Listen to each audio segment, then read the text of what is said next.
Assalamualaikum warahmatullahi wabarakatuh. Salam sejahtera buat kita semua. Jadi hari ini kita sedang berada di PAD Kes Tretan Bangkalan. Nah, sebelumnya saya ada pantun nih. Di pantai banyak pohon kelapa, tampak nelayan mulai menua. Cakepnya mana nih Bapak Ibu?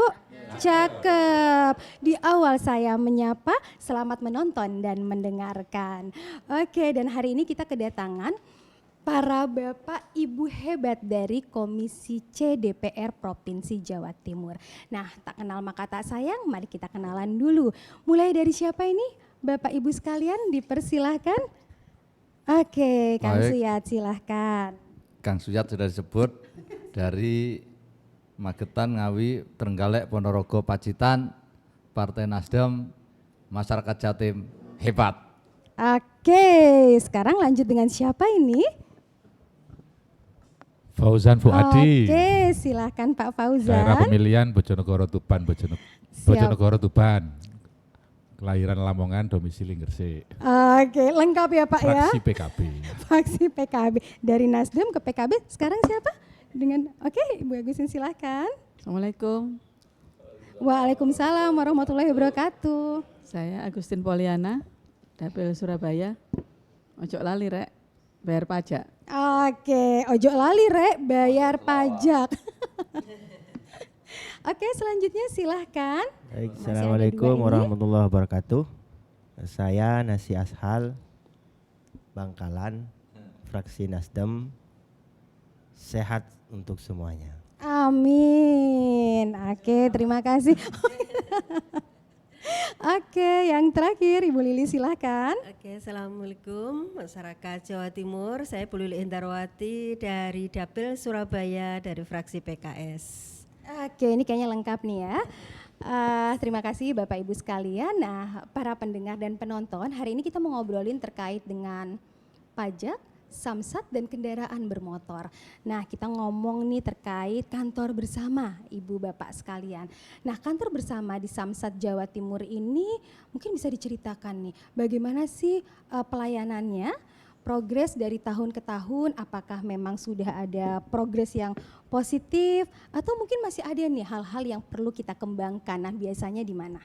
Silakan, boleh ladies first atau oke, Bu Agustin silakan. Sweet dulu. Kan kita hanya berdua.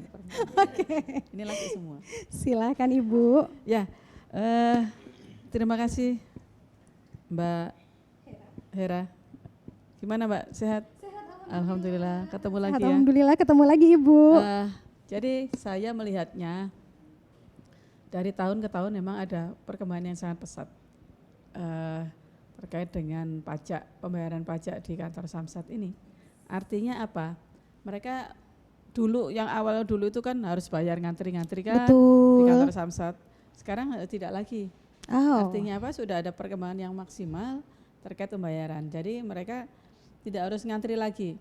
Nah, tidak harus ngantri lagi. Jadi harus dijamin gak ngantri nih ya Bu Agustin ya? Gak ngantri. Oke. Jadi kami apresiasi dengan gebrakan yang dilakukan oleh teman-teman Bapenda terkait dengan pajak untuk WP yang harus membayar itu tidak lagi harus datang ke kantor Samsat. Cuman kendalanya adalah masyarakat kita itu kadang-kadang enggak nyaman kalau mereka tidak mendapat bukti pembayaran. Betul, kurang afdol iya, katanya nih Bu Agustin. Kayak gimana gitu ya. Jadi yes.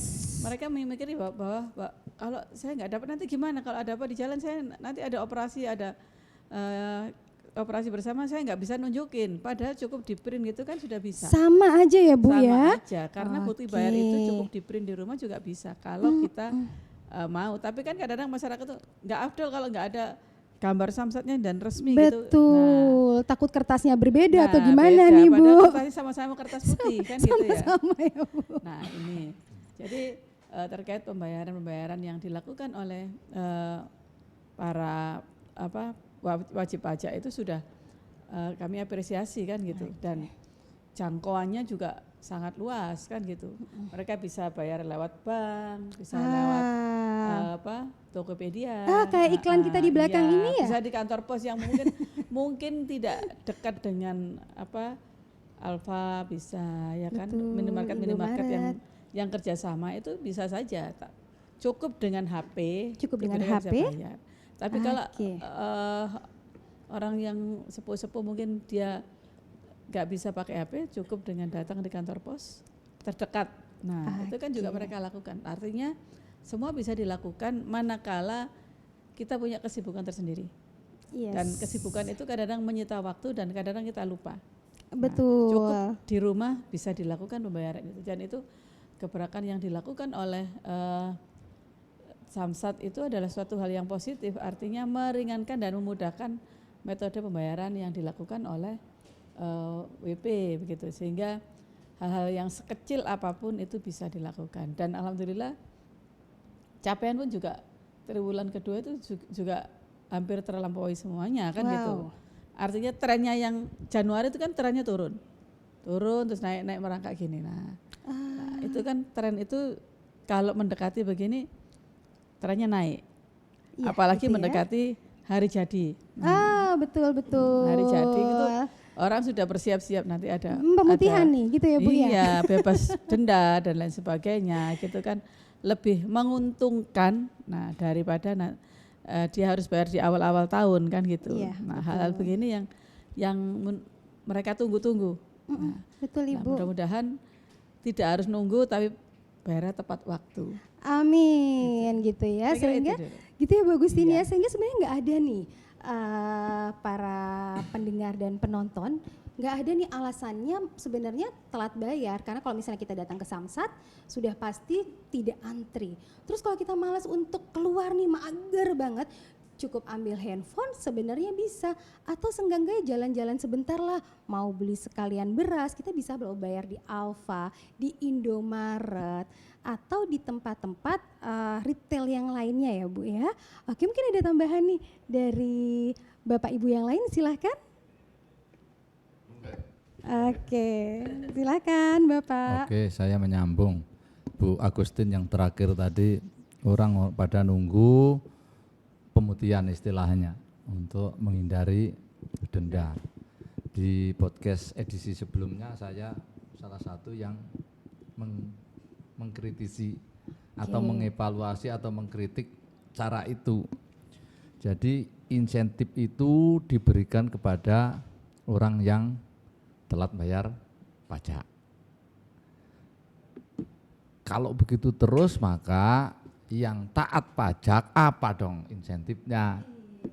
Pak ya, jadi nggak ada konsekuensinya nih bagi Iya, orang yang kalau gitu, justru telat-telat terus Iya. pajaknya. Di Jawa Tengah, saya ulangi lagi ini supaya juga bisa harapan saya juga ditangkap gubernur ini. Oke, jadi bisa Supaya nanti direalisasikan. kebijakannya ke depan di Jawa Tengah, orang yang sama sekali belum pernah lewat bayar pajak itu maka akan dikasih insentif berupa diskon.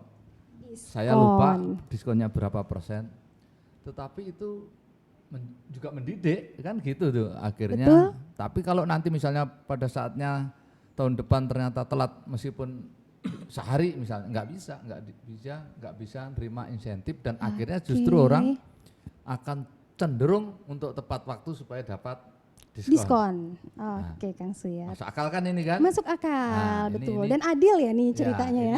Ini perlu dipertimbangkan para pemangku kepentingan pajak kendaraan bermotor Jatim ke depan. Nggak ada salahnya kita mengkaji Jawa Tengah dengan cara itu. Ya Oke, kemudian betul. mungkin jalan tapi yang tepat waktu juga harus ada insentif ini loh. Yes. Ya yes, memang ada betul, selama Kang ini Suyat. berupa hadiah umroh, tapi untuk jumlah berapa? Nah, Hanya berapa sekian persen gitu ya, Kang Suyat ya? Kurang mendorong ketaatan pajak dan Oke. pemutihan tadi akan cenderung mendorong orang telat bayar pajak. Pajak. Ini yang apa evaluasi kritis kita harus seperti itu. Nah, karena itu saya sekali lagi untuk mengimbau supaya nanti ke depan ada evaluasi yang mengarah insentif kepada orang yang Taat membayar pajak. tepat waktu dalam Tepat membayar waktu. pajak. Kalau soal tadi pelayanan yang lain-lain di Samsat ya memang sudah jauh lebih maju dari tahun-tahun sebelumnya. Tapi rasanya saya itu membayangkan seandainya kita datang ke ATM itu, mesin ATM ternyata bisa gitu juga membayar pajak terus dengan bukti stroke, betapa Langsung gitu simpelnya ya, itu kan. di print di ATM Barangkali gitu. Ini kan perlu dipikirkan juga di Betul. untuk inovasi ke depan. Kan nggak ada nih di ATM Belum Nah, ada, betul. Iya. mungkin atau ada kita belum tahu, perlu sosialisasi juga. Jangan-jangan sudah ada. gitu. Betul. Terus ini Kang Suet, mungkin juga kalau misalnya kita bayar kayak di Indomaret, jadi yang kecetak itu nggak hanya struknya, tapi juga tidak hanya soft filenya, tapi juga hard filenya, itu juga mungkin bisa dipikirkan ya. Itu perlu lagi konsolidasi antara Bapenda itu dengan makanya kertasnya kertas biasa atau kertas mungkin bukti bayar faktur pajaknya itu kita ubah jadi kecil yang kayak struk ATM itu loh, yang begitu aja kan mungkin sudah simpel, di rumah bisa, di print biasa bisa, di Indomaret bisa, di ATM bisa, mungkin begitu kita Betul bikin Kang Suyat. situ. Ya. Siap. Ya. Ya, jadi Saya memang kira itu sementara biar yang lain-lain kena giliran juga ini. Oke, terima kasih banyak. Jadi memang harus difikirkan nih terkait dengan konsekuensi logis gitu ya. Berarti kalau misalnya dia taat membayar pajak sebelum gitu atau tepat pada waktunya, dia akan mendapatkan insentif atau diskon kata Kang Suyat gitu. Dan kalau yang mungkin telat tidak dapat diskon gitu. Karena memang akhirnya kemarin dapat edaran, tanggal 15 Juli sampai 31 Agustus ada nih pemutihan gitu kan. Jadi orang-orang akan berbondong-bondong untuk mengejar saja itu supaya tidak ada bunga atau tidak ada denda. Oke, yang lain ada Bu Lili, Pak Nasi, Pak Fauzan, silahkan monggo bersuara. Oke, baik. Saya mungkin sedikit saja ya. Tadi yang disampaikan Pak Yatni ada benarnya. Kadang kita ini malah terbalik begitu ya. Yang telat malah dapat reward. Yang telat dapat reward karena pemutihannya ada pemutihan untuk denda, dan itu ternyata memang diminati. Jadi saya kemarin itu Mbak ya, terus terang ada beberapa warga gitu yang nanya, Bu kapan pemutihan lagi gitu. Jadi benar memang teman-teman ini banyak yang menanyakan kaitan dengan pemutihan pajak. Tentu kita juga selalu memberikan satu penyadaran ya kepada masyarakat ya, karena kalau pajaknya ngadat nanti, pajaknya tertunda. Kita itu juga artinya memberikan peluang tertundanya kesempatan kita juga untuk membangun ya Jawa Timur ini ya. Karena sesungguhnya kan dari pajak-pajak ini, dari pajak masyarakat inilah ya dana biaya pembangunan di Jawa Timur yang kita gunakan. Artinya di sini memang peran kami sebagai anggota dewan untuk bisa memberikan penyadaran kepada masyarakat pertama itu. Yang kedua kaitan dengan pemutihan tadi ya, saya setuju kalau kemudian ada reward bagi mereka yang memang tertib gitu. Namun satu hal yang juga perlu kita ingat di zaman yang begitu sibuk ini ya, hampir semuanya sibuk. Terkadang bukan hanya uangnya yang sibuk wirawiri ya, orangnya sibuk sehingga juga lupa gitu ya. Sehingga saya juga pernah menyampaikan ya, namanya orang itu tempatnya lupa kadang. Jadi kebiasaan dari Bapenda untuk menyampaikan peringatan ya, mungkin lewat misalnya H-7 sebelum pajak itu berakhir, maka harapannya ada ya notifikasi gitu ya Bu gitu ya, notif. Dulu saya sering mendapatkan itu juga, tapi kayak terakhir-terakhir ini mulai jarang ada ya, termasuk dulu bahkan ada surat gitu ya, ada surat dari Samsat kita, kemudian atau juga ada notif di WA, tapi terakhir-terakhir ini tidak ada Mbak. Sudah tidak ada gitu ya Bu namanya ya? mulai lupa ya, karena lupa ini akhirnya ya sudah nunggu pemutihan sekalian gitu. Sudah kadung telat nih, ya, sudah nunggu terlanjur sekalian terlambat ya, enggak itu guyon saja ya. Jadi seperti itu, jadi tentu kita juga bermohon di samping perhatian kepada masyarakat dengan memberikan kemudahan-kemudahan, kemudian juga beberapa reward berupa pemutihan maupun adanya umroh, juga perhatian terhadap waktu-waktu yang memang itu memungkinkan bagi masyarakat untuk mengingat kapan jadwal mereka membayar pajak. Itu saya kira Mbak. Jadi wajib nih ada notifikasi supaya masyarakat aware waktunya gitu ya. Misalnya kalau kita di Telkomsel atau di mana gitu Iya. ya, bayar wifi aja diingetin ya, Iya betul. 1 hari betul. telat atau Nah, kalau tanggalnya dan iya. lain sebagainya. Iya, Baik, iya, terima saya kasih kira banyak begitu. Bu Lili. Iya, sama-sama. Oke, silakan Pak Fauzan atau Pak Nasih nih. Oke, saya dulu Pak. Oke, Izin. monggo Bapak. Terima kasih. Sudah banyak sebenarnya yang disampaikan dan saya melihat semuanya memiliki nilai yang sangat penting untuk bagaimana mengoptimalkan pembayaran pajak ini. Dan saya sepakat ketika pembayaran pajak ini dilakukan oleh Bapenda melalui UPT-UPT yang ada untuk kemudian mereka melakukan penarikan pajak itu dengan cara-cara yang apakah yang tradisional ataupun yang sudah modern.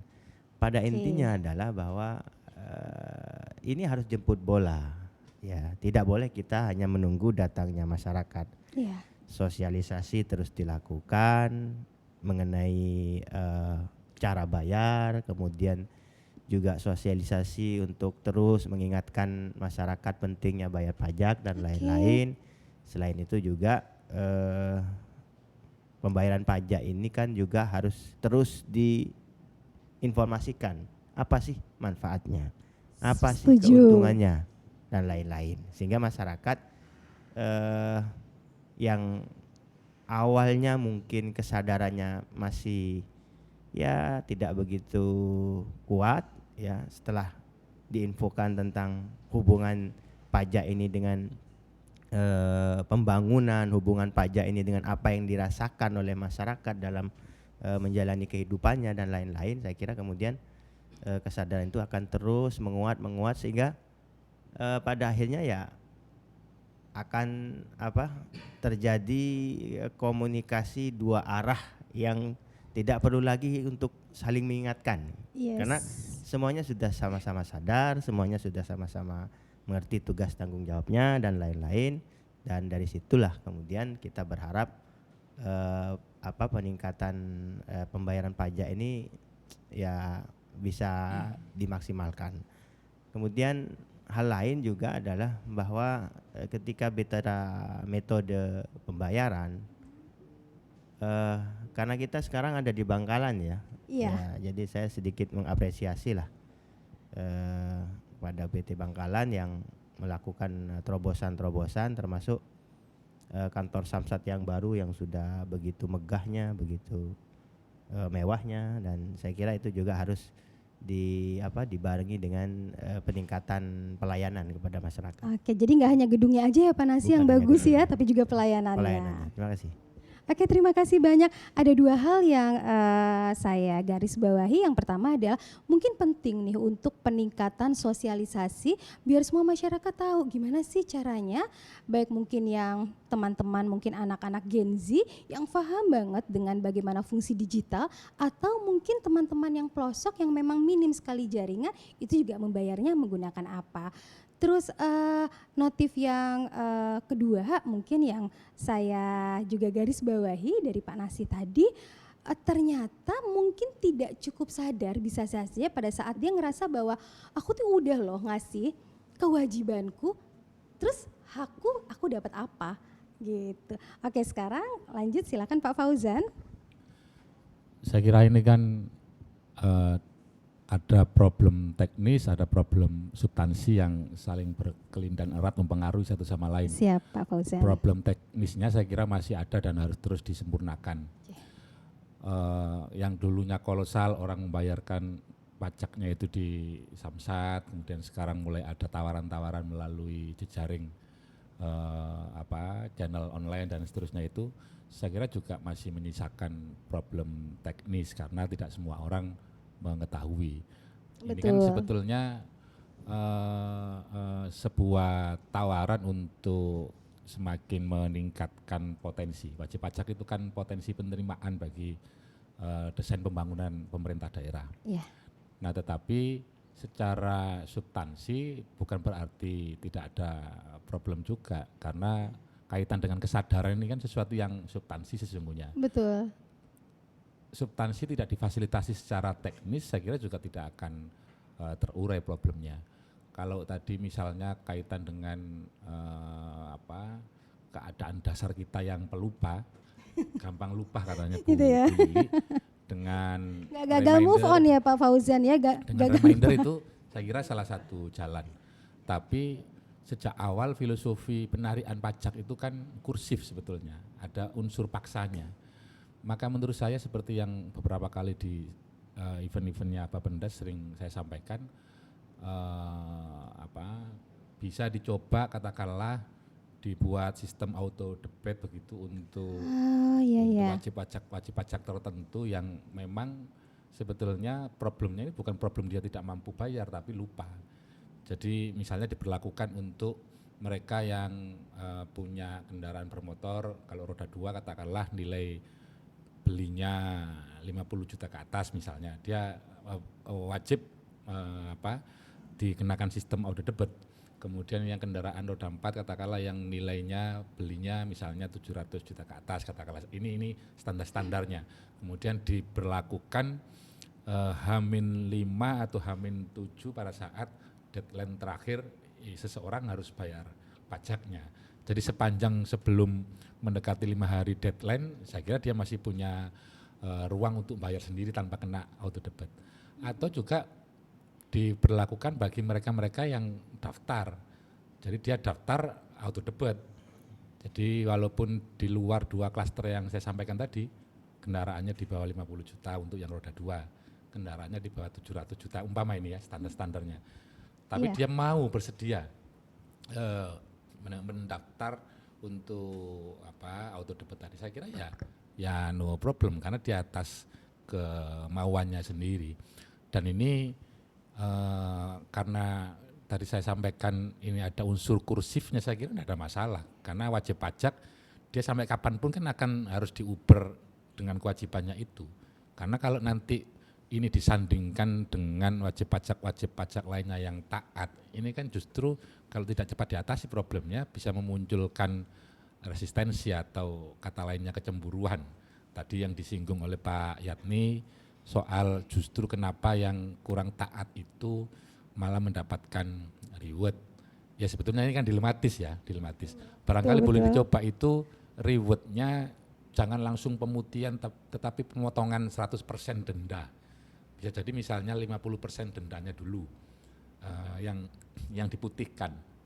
Jadi dia tetap kena kewajiban membayarkan 50%-nya. Ini kan gampang-gampang susah ini. Diketatkan tidak ada pemutihan semakin beler orang-orang mungkin ya akan semakin beler, tapi dikenakan kok CNAE kan begitu kan. Betul. Mungkin bijaknya separuh katakanlah begitu. Memang dilema tapi ya keputusan harus diambil dengan segala resikonya. Yes. Tadi banyak banget gitu saya note beberapa ide-ide yang luar biasa. Nanti kamu minta tolong dengan Bapak Ibu sekalian yang ada di sini ini untuk mengawal nih ide-ide bagus kita hari ini. Jadi mulai dari auto debit, jadi kayak kita ngerasa punya memang ini kewajiban. Kalau memang lupa, saya sebenarnya ini auto debit maksud auto saya. debit itu sudah pasti gitu ya, auto debit gitu. Karena kadang memang lupanya, bukan keinginan membayar tapi oh iya karena nggak ada notif akhirnya auto debit. Kalau Kang Nasi auto debitnya berapa kali tiap bulan gitu ya, karena nggak tahu ada berapa gitu. Oke, saking banyaknya. Baik, dan PAD Caster gitu ya. Kalau kita bicara terkait dengan Samsat, kita bicara 3 institusi yang berada di dalamnya. Gitu, tidak hanya Bapenda tetapi juga kita bicara terkait dengan kepolisian dan juga jasa marga. Nah, Bapak Ibu sekalian, kira-kira bagaimana sih cara mensinergikan agar sekarang yang sudah bagus menjadi bagus sekali? Oke, silahkan. Siapa dulu, monggo? Oke, Kang Suyat, monggo. Baik, tadi sinergi jasa marga, Bapenda dan kepolisian. Oke. Kalau mereka bertiga ini merasakan manfaatnya koordinasi ini baik, karena dengan orang tertib pajak, pemasukan Pemda juga meningkat, jasa marga, jasa raharja begitu juga, penerimaan mereka, kinerja mereka baik, bagi kepolisian berarti kan ini orang tertib, dalam kepemilikan kendaraan juga akan meningkat. Lah, setelah memahami, setelah merasakan manfaat itu, mestinya mereka harus secara inisiatif mencoba meningkatkan, mempertajam koordinasi mereka, terus berdiskusi, ayo ini ternyata begini, mestinya tiga-tiganya berlomba untuk inovasi. Harusnya di polisian misalnya 5 tahunan tuh masih menjadi problem bagi masyarakat, sekarang agak lama ini, cek fisik yang gitu kan, harus di Samsat Indo misalnya begitu, belum lah. Kalau ada di titik lupa saya sudah bisa inovasi ke unit pelayanan itu. Jadi sebenarnya tidak semuanya ya Kang ya? Misalnya, harusnya semuanya dong. Harusnya semuanya. 5 tahunan itu dipermudah lah, ini bagaimana itu. Lah ini terutama ini kepada kepolisian karena otoritasnya di kepolisian itu. Bagaimana menderegulasi atau digitalisasi juga dalam hal pelayanan untuk itu, untuk STNK 5 tahunan. STNK 5 tahunan. Itu gimana itu? Supaya mudah yang Pacitan bisa ngurus, kalau beradaannya kendaraannya Surabaya bisa atau Bojonegoro bisa, bagaimana itu tidak supaya cepat. Kalau selama ini kan cepat, ya minta cek fisik bantuan misalnya gitu ke setempat. Maksud saya itu perlu dipikirkan inovasi lagi, yang lebih baik terutama di kepolisian. Kalau jasara harjanya ini ya harusnya menunjang Bapenda saja, Bapenda supaya terus kita genjot penerimaan, karena jadi sama-sama saling motivasi di situ. Kalau jasara harja orang bayar pajak pasti dia juga bisa dapat nih gitu ya. Kan gitu toh. Ya. Betul. Oke, terima kasih. Bapak Ibu yang lain silahkan. Terima kasih Mbak. Jadi sekali lagi hal semacam begitu yang koordinasi 3 institusi itu adalah bagaimana membuat regulasi yang sama-sama menguntungkan bagi para WP, wajib pajak. Wajib pajak, ya, siap. Jadi WP itu jangan hanya sebagai objek saja, narik pajak saja, tapi tidak dilindungi secara regulasi, bagaimana perlindungan terhadap mereka. Jadi mereka juga dapat nih haknya gitu ya Bu Agustin. Jadi jangan hanya ditarik wajib pajaknya saja, tapi bagaimana mereka juga harus kita lindungi, bahwa regulasi melindungi keberadaan mereka. Jadi memberi keamanan, kenyamanan, bahwa kalau ada sesuatu hal yang terjadi dengan segala resiko ya di jalanan atau sepanjang dia mau naik kendaraan itu terlindungi, bahwa jaminan kecelakaan itu juga terlindungi, jaminan keamanan di jalan dengan dilindungi oleh kepolisian juga harus, hal-hal yang begitu itu yang harus diamankan. Artinya dengan regulasi yang harus kita buat dengan teman DPR RI, bahwa perlindungan bagi WP itu adalah hal yang sangat penting dan urgent, bahwa mereka adalah penyumbang. Betul. Penyumbang PAD, mau tidak mau mereka juga membantu memberikan kontribusi untuk pembangunan. Siap Bu Agustin gitu ya. Jadi antara hak dan kewajiban akhirnya bisa balance. Oke, siapa lagi nih? Silakan Kang Nasi. Terima kasih. Bicara sinkronisasi, bicara bagaimana melakukan hubungan antar 3 institusi. Saya kira 3 institusi ini, saya kira kita harus juga bisa melihat sebenarnya motor utamanya di mana sih, gitu kan? Kalau saya memandang Bapenda dalam hal ini menjadi penggerak utama sebenarnya untuk bagaimana gitu ya. Jadi motornya tuh di Bapenda nih. Iya, jadi penggerak utamanya di situ. Dan saya kira Bapenda juga harus terus melakukan tidak hanya inovasi tetapi juga komunikasi intens ya. Terutama ketika berbicara tentang persoalan-persoalan yang sifatnya sangat teknis ya. Bahwa misalkan pembayaran pajak ini kemudian terkendala oleh informasi yang agak sulit untuk disampaikan pada wajib pajak misalkan, maka di sini peran semuanya menjadi penting untuk mengatasi persoalan ini. Saya bayangkan begini Mbak, kalau di Bangkalan ini kan saya lihat wirawiri orang bayar pajak di Samsat itu luar biasa, banyak sekali. Tetapi saya melihat dari sekian banyak orang yang wajib yang bayar pajak di situ, ya dalam tanda kutip mereka yang hidup di perkotaan, sementara yang ada di pelosok-pelosok, yang di desa-desa. Jadi itu harus kan, iya, jadi disemangatin lagi apakah gitu mereka ya. tidak bayar pajak saya nggak tahu gitu ya. Tetapi yang pasti bahwa ketika masuk ke pelosok, persoalannya kompleks. Yes. Bagaimana akses jaringan kalau kita bicara digital, kemudian ya banyak hal, sehingga terkadang kewajiban bayar pajak ini bukan mereka tidak mau membayar, tetapi justru karena mereka tidak tahu lah. Ya, kemudian caranya seperti apa, kemudian seberapa kali mereka harus membayar pajak gitu kan, jenis pajak itu apa saja, kadang kan mereka juga tidak tahu, padahal di rumahnya mereka juga punya kendaraan gitu ya. Maka di sini mengoptimalkan semuanya ya. Sinergi ini penting untuk ya lebih bergerak cepat untuk menjemput bola gitu ya. Jadi harus nih gitu ya, sosialisasi digencarkan dan menjemput bolanya. Nah terakhir nih untuk Bu Lili dan Pak Fauzan, jadi mungkin ada nggak sih pesan yang akan disampaikan agar masyarakat taat nih membayar pajak?